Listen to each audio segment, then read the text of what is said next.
ज्ञानेश्वरी अध्याय 18 भाग 18. ब्रह्मप्राप्तीची इच्छा करणाऱ्या साधकाने अहंकार, दर्प, काम, क्रोध या शत्रूंचा त्यागच करावा असे भगवंत मागच्या भागात म्हणाले. आता शेवटचा शत्रू जो परिग्रह, त्याबद्दल आता ते सांगणार आहेत.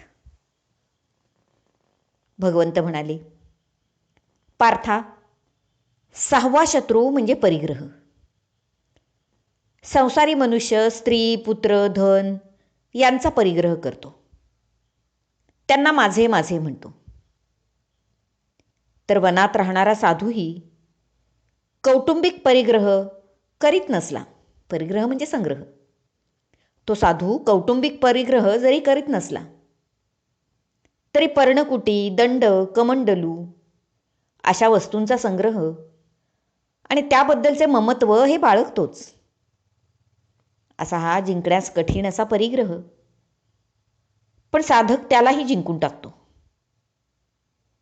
अशा प्रकारे तो ध्यान, ज्ञान इत्यादी शस्त्रांनी शत्रूचा पराभव करतो. शत्रू म्हणजे कोणते? वर सांगितलेले काम, क्रोध, परिग्रह इत्यादी. अशा प्रकारे तो साधक ध्यान, ज्ञान इत्यादी शस्त्रांनी शत्रूचा पराभव करतो आणि एकूणच प्रपंच शत्रूचा निःपात करतो. तेव्हा त्याच्या या विजय सोहळ्यात सहभागी होण्यासाठी अमानित्वादी गुणांचे समुदाय येतात. स्वप्न, सुषुप्ती, समाधी आणि मुक्ती किंवा तुर्या या सुवासिनी, या ज्या मनाच्या अवस्था आहेत, या सुवासिनी म्हटले त्यांना. तर या साऱ्या सुवासिनी त्याची दृष्ट काढतात, त्या साधकाची. विवेकरूपी चोपदार बोधाचा दंड घेऊन अग्रभागी चालतो. शुभेच्छा, तनुमानसा इत्यादी योग भूमिका त्याची आरती करतात. रिद्धी सिद्धी पुष्पवर्षाव करतात. तर त्रैलोक्य अगदी आनंदाने भरून गेलेले असते. हा मित्र, हा शत्रू किंवा हा पिता, हा पुत्र असे काही द्वैत त्या आत्मानंद प्राप्त झालेल्या साधकासाठी उरत नाही. हे विश्वची माझे घर अशा व्यापकत्वाला तो पावतो. मग त्याचा तो राजयोग रूपी घोडा तेथेच स्तब्ध होतो. तो साधक मग वैराग्याचे कवच ढिले करून अंमळ जरा विसावतो. ध्यानाच्या तलवारीने नष्ट करावे असे द्वैत राहिलेच नसल्याने ध्यानवृत्तीची ती तलवार सुद्धा तो थोडा वेळ बाजूला सारतो. औषध जसे रोग निवारणाचे कार्य करून आपणही समाप्त होते, त्याप्रमाणे ब्रह्मैक्य होण्याच्या क्षणी सर्व साधने विराम पावतात. कारण त्यांचे कार्य पूर्ण झालेले असते. तेव्हा वैराग्याची सांज वेळ, ज्ञानाभ्यासाचे ज्येष्ठपण आणि योगफलालाही परिपूर्ण अवस्था आलेली असते. साधक पूर्ण शांत झालेला असतो.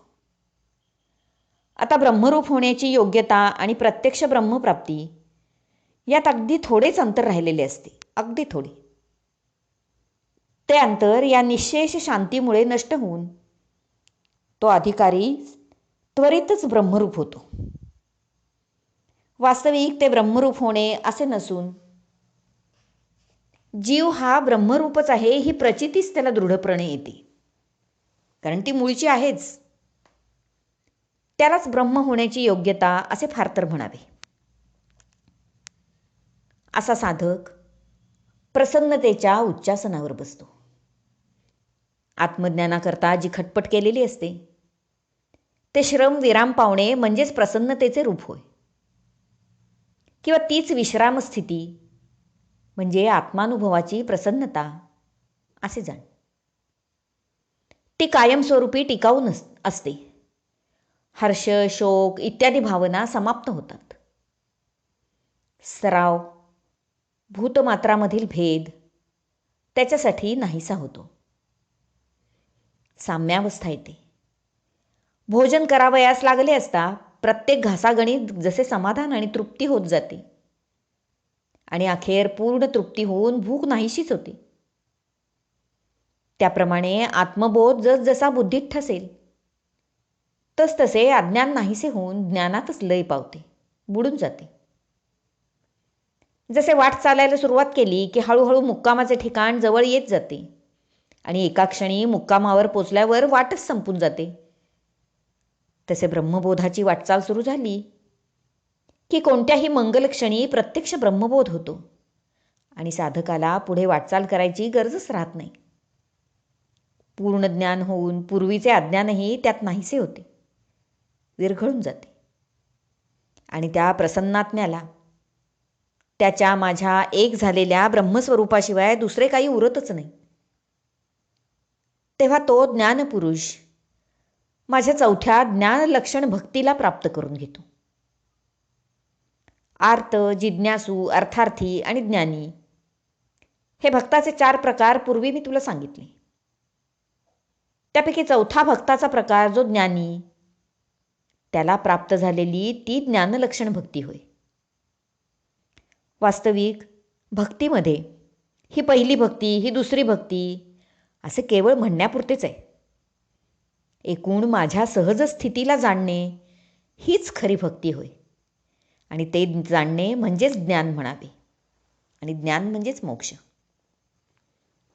प्रत्येक जीव मला स्वतःच्या कल्पनेप्रमाणे ठरवीत किंवा जाणत असतो. प्रत्येकाची कल्पना वेगळी, प्रत्येकाची उपासना करण्याची पद्धतही वेगळी असते. त्याच्या त्या जाणण्याप्रमाणेच मी त्याच्यासाठी असतो. पण या त्याच्या कल्पनेला सुद्धा मीच मूळ आधार असतो. उदाहरणार्थ, स्वप्न दिसणे अगर न दिसणे हे म्हणण्याला मूळचे स्वतःचे अस्तित्व हाच जसा आधार असतो. जर अस्तित्वच नसेल तर स्वप्न दिसणार कुणाला? त्याप्रमाणे विश्वाचे असणे नसणे हे जाणण्याला मीच एक आधार आहे. अशा मूळ स्वरूपाने किंवा सहज स्वरूपाने मला परमात्म्याला जाणणे यालाच खरी भक्ती म्हणावी. मग ती आर्त, जिज्ञासू, अर्थार्थी, अगर ज्ञानी कशीही असू दे.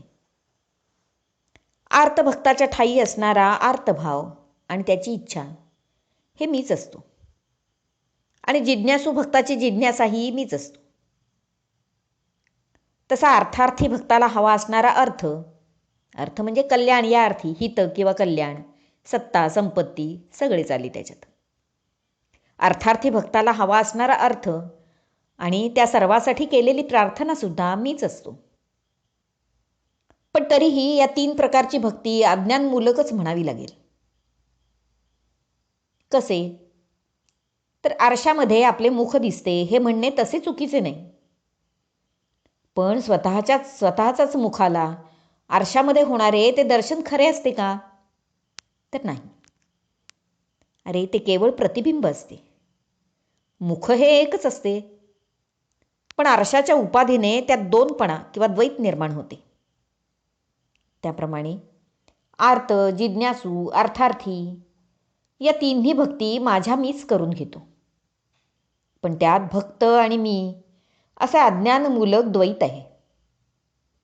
आता या ज्ञानलक्षण नावाच्या चौथ्या भक्तीत मात्र ते द्वैतरूपी अज्ञान नाहीसे होते. आरसा दूर केल्यावर बिंब आणि प्रतिबिंब एक होऊन अद्वैत होते तसे. असा हा माझा ज्ञानरूप भक्तियोग आज मी तुला सांगितला. अशा प्रकारे भगवंतांनी ब्रह्मप्राप्तीची इच्छा करणारा, अखेर ब्रह्मरूप होणारा क्रमयोगी साधक तिथवर कसा पोचतो ते सांगितले. आता पुढच्या भागात पाहूया ज्ञानी भक्ताविषयी आणखीन काही. हरिओम तत्सत. भाग 18 समाप्त.